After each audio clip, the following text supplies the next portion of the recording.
I must admit, for squaring off fields, what do you call them? A subsoiler is probably the easiest thing to use.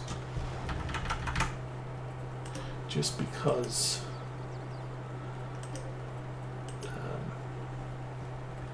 they're just easier. Okay, we seem to have got all of them. Trees are wondering where all the deer are wondering where all the trees went.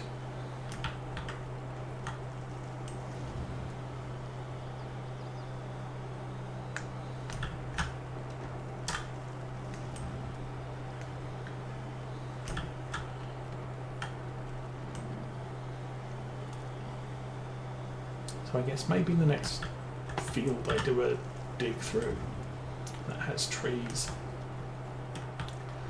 I'll get a forestry mulcher, see if that works any better.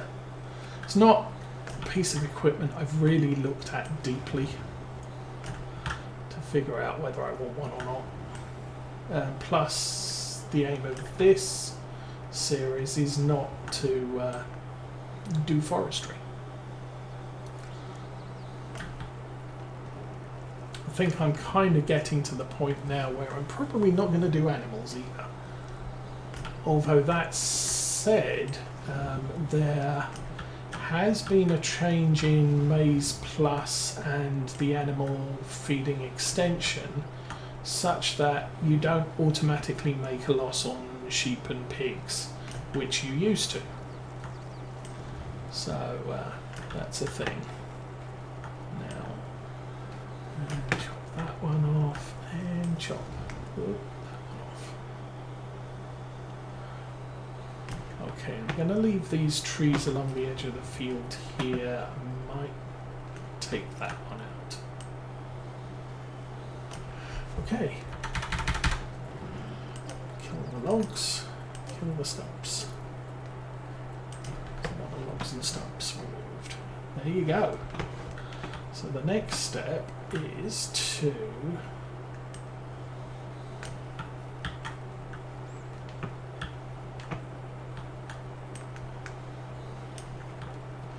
just run down here, take this hedge, and all you have to do to take out these hedges is chop the piece of wood. It doesn't have to be nice and neat.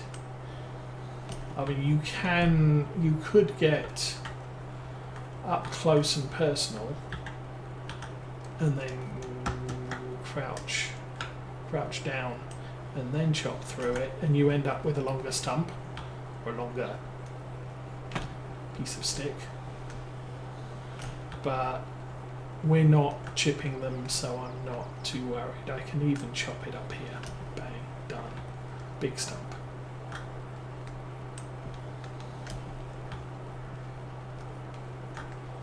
Kind of easy. Let's walk along the hedge. Oh, or not.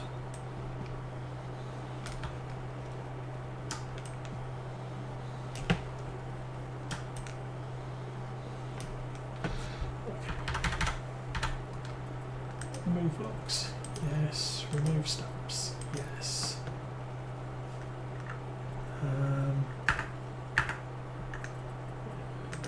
Jump to there and save.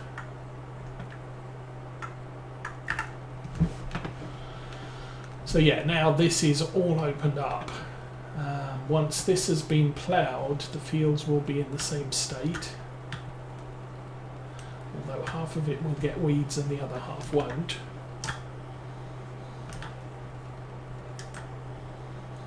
Because you don't get weeds after you ploughed a field.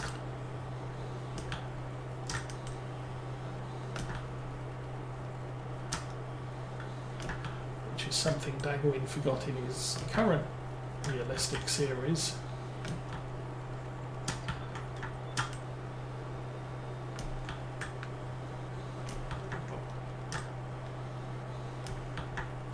And should be last one, and that should give me a nice row of hedge down there. Okay. Remove logs. 22. Remove things, 12. So sometimes those logs, when you chop them, they split in two. Anyway, let's double backwards. Are you done? You are done. Oh wow. Okay, so it's a little bit patchy. Yeah.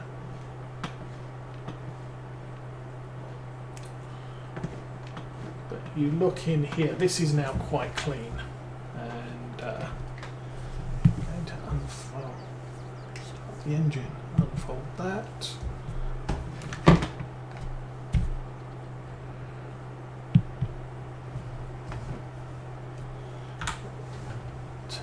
Actually, I just realised I forgot to do a thing. Let's clear out the course and go. So I've done all of the tree chopping that I want to do. That used half of our line. Turn that off so it goes faster. So yeah, the next thing I will do is I'll purchase this field of corn. We can chop this hedge down and potentially extend that path all the way up to that tree line.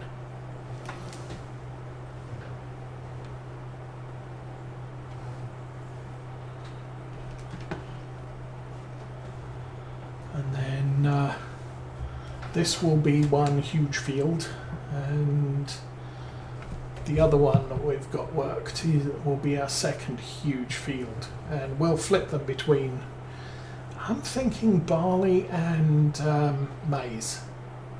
So we'll forage them one year for maize and then we'll harvest them the following year for barley, and it'll give us a fairly good crop rotation, I guess.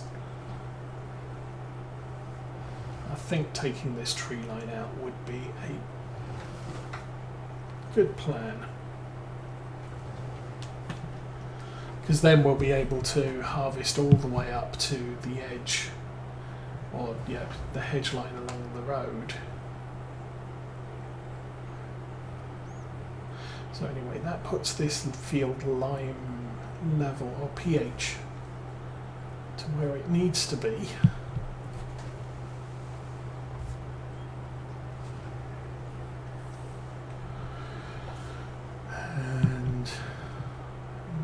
Run across some of these patches in the middle. Oh, good grief. Obviously, with the trees gone, not quite so easy to identify the field entrance.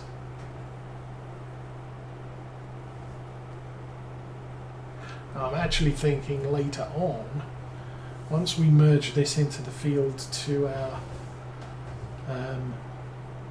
to the front of us, there will be no need for me to worry about this hole, because all the driving in and out of this field will probably happen either here or at the other end.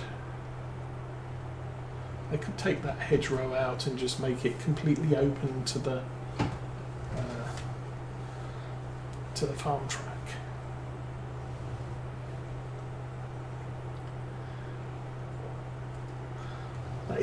That's another potential idea, is I could, the hedgerow on my right, I could make this farm track along the edge of the field, which would mean putting a huge header into the field would not be an issue like it is quite now.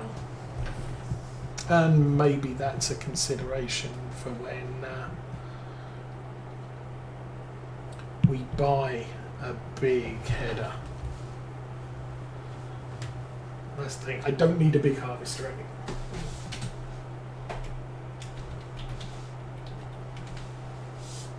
We have the biggest harvester that I think I will ever want on this farm. The limiting factor is that 7 metre header. I could get a 12 metre, 9 metre, 12 metre, whatever. A bigger header, so that it takes us less time to do the work.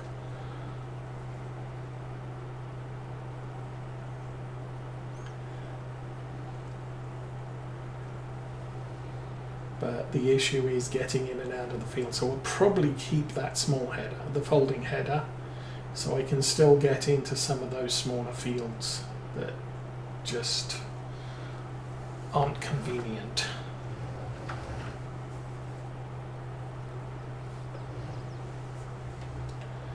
Now this, obviously this patch of grass down the middle here, we're going to have to plough that. As I said, I wonder if a forestry mulcher would work on it. It would mean I can keep the edges straighter, and we're going to have to come back and lime or analyze the soil and lime that stretch. But frankly, at least the way things work now, I don't have to worry too much about lime usage, because if I'm driving over ground that can't be limed, the lime spreader turns off like that, because it's detecting, oh, there's already lime there, I don't have to do any more. And even though I'm spreading lime outside of the field on this edge here, it's not depleting what's in the spreader.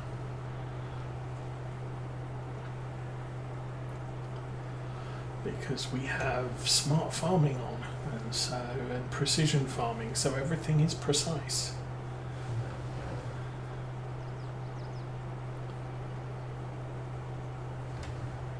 And so all I have to do is just drive up and down, and it will put it where it needs it. And it doesn't drain the tank too much, but as I said, you know, if I left these fields until third harvest and then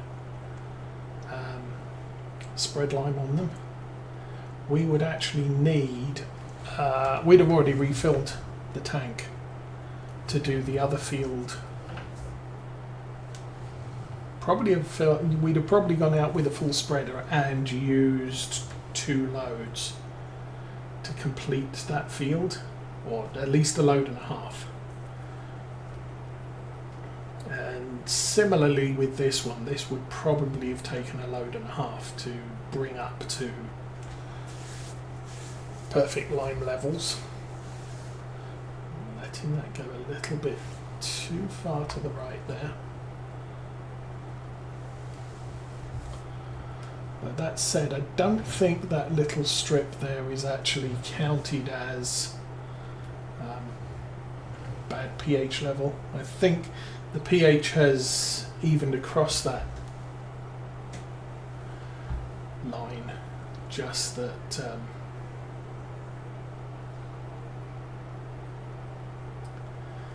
the graphic of where the lime is being spread only goes so far from the spreader.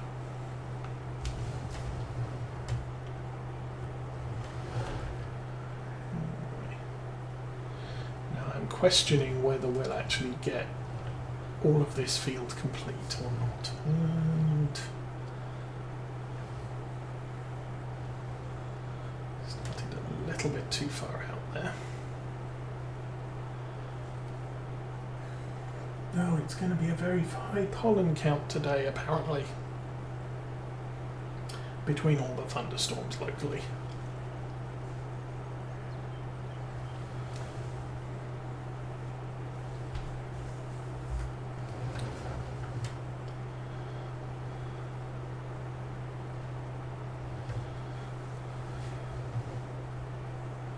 Oh, I was thinking about,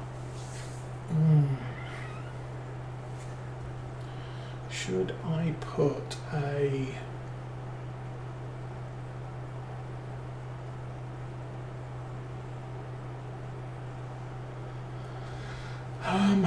whatchamacallit?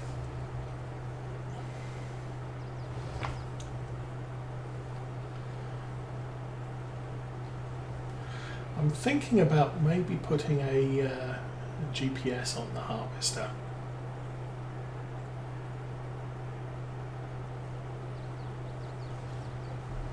If I did, that would give me the ability to precisely map the rows when I'm driving through the field.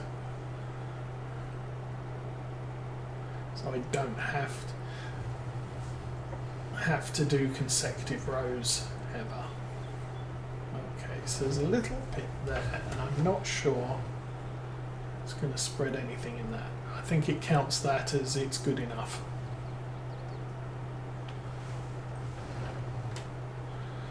Okay, now it's getting very close to empty. Hi, squirrel.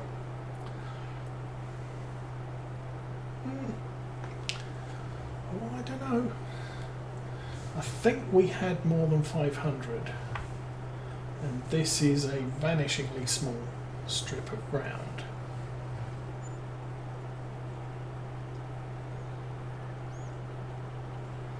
So it's going to, I was going to say it's going to get progressively slower doing that, but it didn't make all of it. Let's have a look. Where is... Oh no, in here, and we want pH. So yeah, there's a little patch there, there's a little patch in that corner, but nowhere else in the field is there any evidence of bad pH. So I think I'm going to fill this up anyway, because once we start ploughing between the fields, we're going to have to analyse and line that.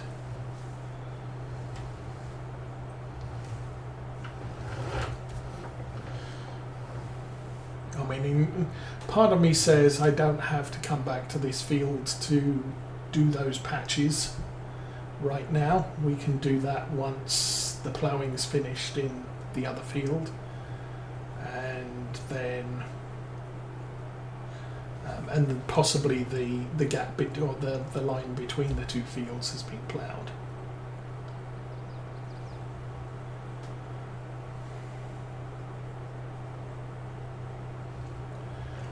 And then of course one of the things we need to figure out is, do we own the hedge line between the two fields? Can I actually join the fields up?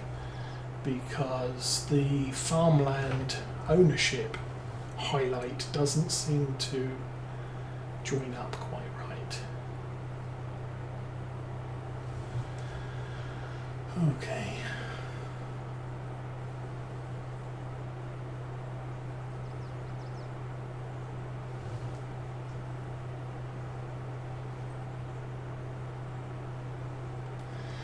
And here we are back at the farm. Yay. I don't really use solid fertiliser, so the only thing we're using in these tanks is lime and liquid fertiliser.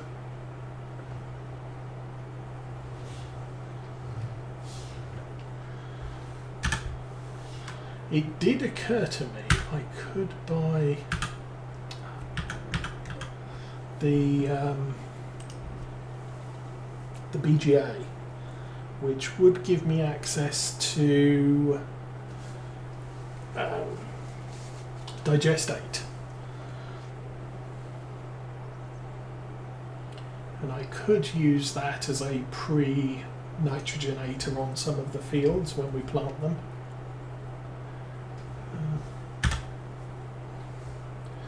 I think the BGA costs about £1 million, and I think I can make more money doing things like buying fields than I can making money selling silage at the BGA. I can either sell silage at the BGA, or I can sell silage at two other locations just around the corner from the BGA, so why bother spending $1 million to make exactly the same amount of money but have digestate available for the farm? I mean, kind of handy having digestate for the farm, because then we cut down on the cost of fertiliser. But not only do I have to buy the BGA, I would also have to buy probably a slurry tanker to transport slurry, maybe a slurry field replacement container so you can park it on the field and load from the field, plus a slurry spreader. So all of those things kind of means that there's a lot of cost involved, and I don't make any more money selling the silage. Admittedly, when I started this farm, the intent was that we were making silage to feed cows. I don't know that cows is going to be a thing here. Might go sheep or pigs. Pigs are the least profit. As far as I am aware, my understanding is pigs are not a very profitable animal.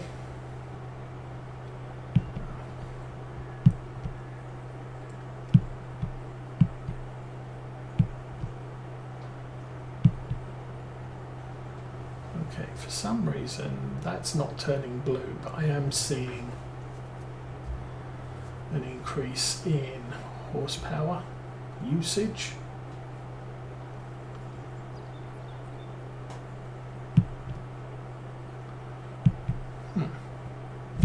Okay, what's going on?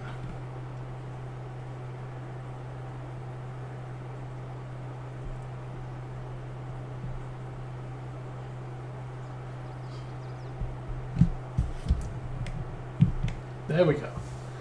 Okay, a little bit of a problem there. For some reason I need to use the joystick shift button to turn on the spreader. There's a piece there that we missed.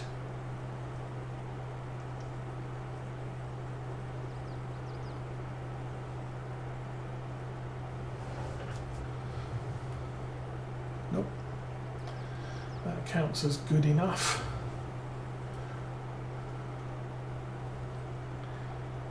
Now, while we've only got 74% in the tank here, I don't think that's going to be a problem. I mean, both these fields, both the fields that we've lined already they used about half a tank of lime to get it done. So I would suggest that what we have left in the tank here is more than enough to do that field that's currently being ploughed. What else do we need to do to these fields? We've limed them.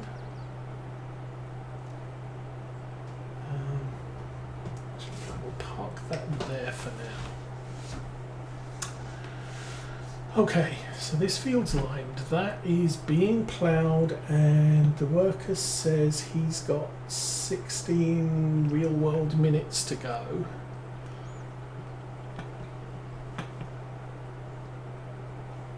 And then I'll bring him down here and I'll start filling in this gap. So I think right about now we are good. The world is looking nice. We have £419,000 in the bank. We don't have any good any fields that are being offered at a good price. Oh, there's a 7S. I think I missed that one. That goes up to 210, so it's definitely bigger than the 6, but it's not significant. It was 30 horsepower, but the 7720 that we have does more. What's that? That's a cultivator. Yeah, there isn't a forestry mulcher for sale. If there was a forestry mulcher, I might consider just going out and buying it and seeing what it does. That said, we've got the money, but so I think next Saturday what I'm going to try and do is I'll get all the ploughing finished today off camera. I'll plough these fields together, analyse the dirt between this field, which may end up costing me a ton of money if I do it with the agronomist, because he's going to resample all of the bit that's already done on both of them. Or I might buy an analysing tool and just run down the middle there and do it myself. How much is an analysing tool? Notice there wasn't one for sale, which is fortunate. But we will need one of those. £17,000. It's not a lot, and it might be worth it just to analyse what we have here. Analyse the between field bits. And yeah, so that's good. What else do we have? We've got nothing else to do for our own farm this month after we've finished all of liming these fields. We don't have to cultivate because we've got direct drills. So ploughing is because the field needs to be ploughed, but once that's finished, we're all good on that. Obviously the maize fields will need to be ploughed. And then what? I'm thinking I'm going to plough the maize fields immediately. And then when we plant grass, because grass doesn't have weeds, you're not going to get weeds anyway. But then when I cultivate the grass in and plant maize in the spring back into those fields, we'll have weeds, so we'll have to treat them for weeds, so we'll improve the environmental score on those fields. So that's just the way it is. But I think for now I'm going to wish everybody a good Memorial Day again, and we'll be back next week on Saturday. The kids should be in town, and yeah, we'll see what we're doing, but it will probably still be July, and we'll be doing contracts and stuff. We may skip to August and finish off our harvesting for the year. But right now, I'm going to wish you all the best, and I'm out of here. Have fun, everyone.